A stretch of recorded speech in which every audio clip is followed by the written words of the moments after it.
अस्सलामुअलैकुम वरहमतुल्लाहि वबरकातुहू। बच्चों, आज हम लोग सीखेंगे बॉडी पार्ट्स। शुरू करते हैं।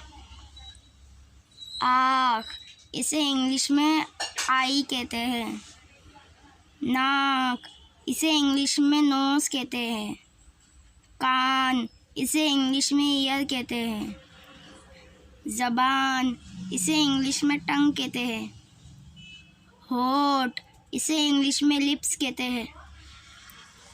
दांत, इसे इंग्लिश में टीथ कहते हैं। पैर, इसे इंग्लिश में लेग कहते हैं। हाथ, इसे इंग्लिश में हैंड कहते हैं।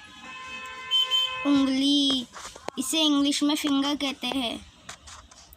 बाल, इसे इंग्लिश में हेयर कहते हैं। गर्दन, इसे इंग्लिश में नेक कहते हैं। गाल, इसे इंग्लिश में चिक्स कहते हैं। Please like share subscribe my channel. अल्लाह हाफिज़।